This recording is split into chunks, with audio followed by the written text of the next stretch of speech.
What will the world of fashion look like in 1 year, in 5 years, and in 10 years? You're listening to the Street Cred podcast, the show laser focused on helping you turn your streetwear side hustle into a full time career. I'm Elijah Delport, and today we're making predictions about the future of fashion. I remember watching back in 2015 the part two of Back to the Future. And it was funny because that movie released in 1989. And in 1989, in that film, they were making predictions about what 2015 would look like because that's the date that they came to.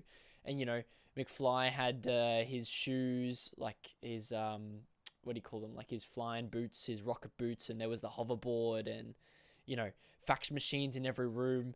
And like we look at that and we can laugh today. But it's also kind of cool. It's kind of cool to look back. What was our mindset back then? So maybe this can be a bit of a fun activity, and also maybe we can learn something from it.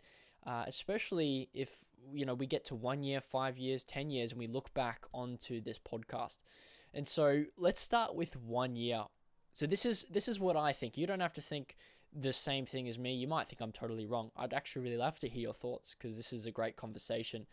But I think in 1 year, the job of a designer will become totally inundated because AI is already advancing so fast, so quickly, especially in the visual space. We've already seen it in the text formatting and word processing. We were amazed when ChatGPT was released. I mean, I was, that all of a sudden you could write an entire essay out, or it can write an essay for you. No longer do you have to do it yourself. Yes, it has its flaws, but it shows how much can advance in such a short space of time. And I've also seen videos going around on Twitter or X of new AI tools that have fantastic video capabilities. Like they can create something out of nothing, and it's absolutely incredible.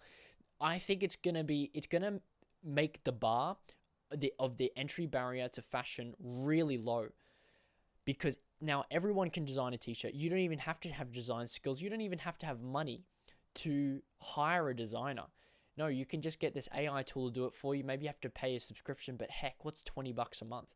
Anyone is going to be able to start their own clothing brand. And, it's already pretty low.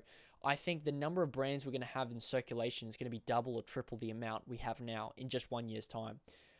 So it's going to be even more saturated. And due to the fact that there's going to be so many well-designed garments out there, like you don't even have to be an artist anymore to design something good. It's going to become less of a point of difference. And I believe instead we're going to be craving name brands and brands that build communities. That when I wear this garment, it's not just about the design, but it's rather what it represents. And it doesn't matter who designed it as much as what it represents. And only this logo can represent that. And so I think that's going to be really the future. And the brands that start on that journey today, because I mean, this is already happening. The brands that start building community today and start by building a brand that goes beyond just a good design are going to thrive in the next 12 months when we have a lower entry level, when there's less points of difference in your designs. And so, yeah, this is the time to start building community. In 5 years, I think that the social medias that we know, the social media platforms that we know and love today are going to become totally irrelevant. Instagram, YouTube, TikTok, gone. Just like MySpace. As relevant as MySpace or Tumblr is today. And I think it's due to the nature of the platforms and where the world is going. And I think it's going to get the consumption.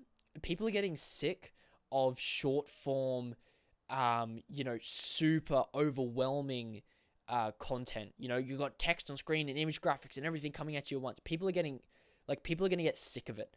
And I think our consumption of that kind of media is going to get worse before it gets better, right? As in we're going to consume more and more in the next couple of years, but we're already starting to see like little remnants of light where people are saying, hey, I've had enough of this, where Be Real came out.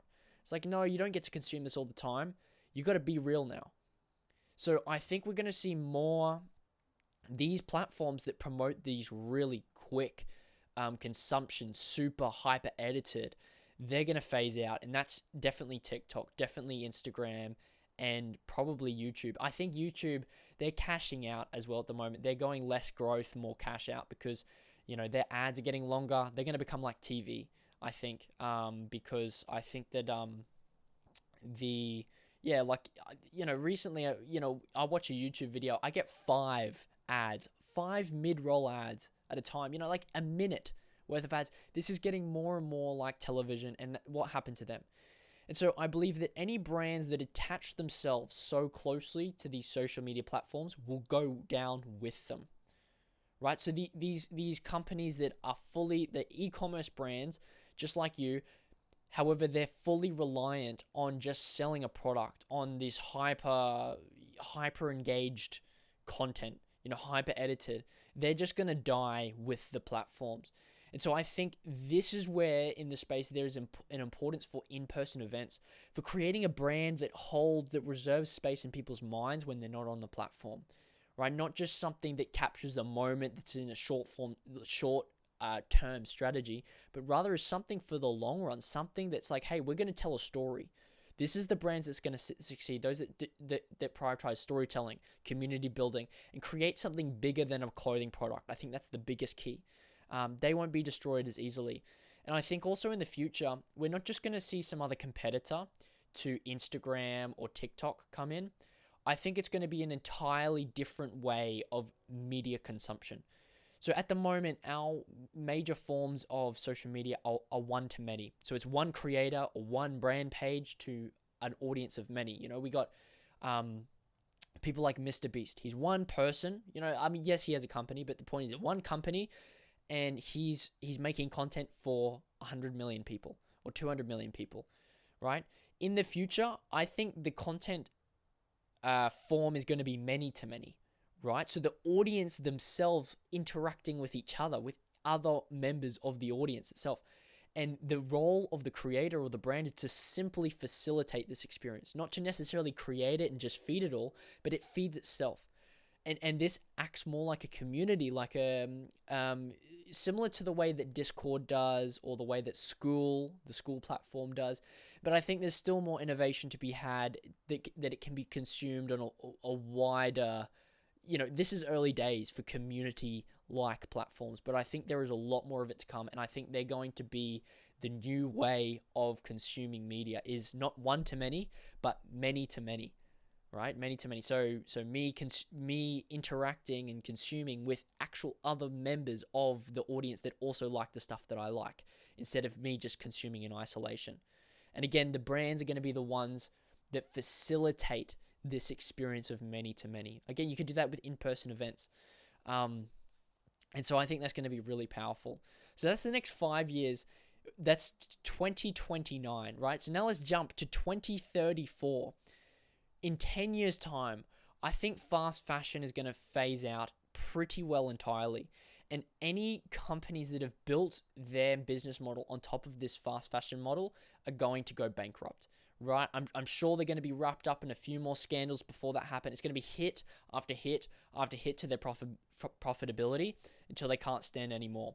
And these retailers, I believe they're going to be gone in the next 10 years, unless they make a big change, are Zara, H&M, and there's a number of others. I think they're the major ones though, especially Zara. And I think instead what the industry is going to move to, and people in general, is higher priced limited quantity releases, and the brands that support that business model instead. And so this is something that's found, Supreme did this all the way back in the mid 80s. They were the ones that really created the limited quantity releases.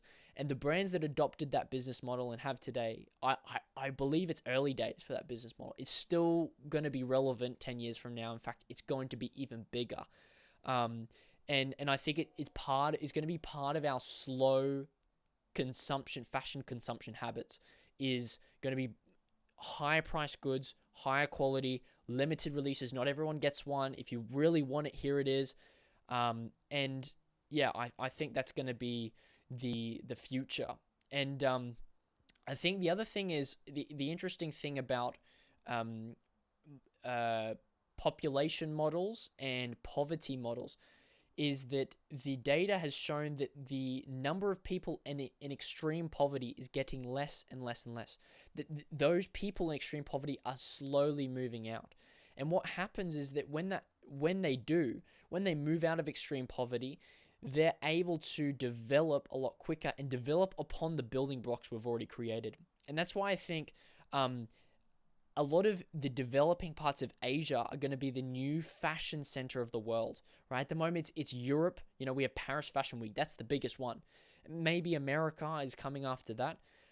I really think Asia is going to be the next one because they're going to take everything that Europe and America has built for fashion, and they're going to just skyrocket off of it. And so yeah, these are the crux of my predictions for the next 10 years for our fashion industry and for streetwear. So I really like to look back on this in maybe a year's time, have another conversation about this and see, is any of this right? But these are simply my predictions from my perspective right now. This is a bit of fun and also a bit of education. Like where are you at? What do you think? And how are you preparing as a brand for the future of fashion? I think it helps to make these predictions because we get to act upon it prematurely, and we get to preempt our actions, and therefore we can stay ahead of the game. And so I think that's really important to at least think about it. So I hope I've started the conversation, maybe getting you thinking in your mind. If this was any valuable or entertaining at all, you can trust that I make a lot more valuable content than just what you're experiencing right now. I have a community of more than 100 motivated brand owners who you can network with. I've also put a free streetwear marketing course. You can join all of this and get all of this for free. There's a link in the description. You can join my community on Skool, get in on the action. So yeah, anyway, but that's all for this episode. Thanks very much for listening to Street Cred, and I will see you tomorrow for another one.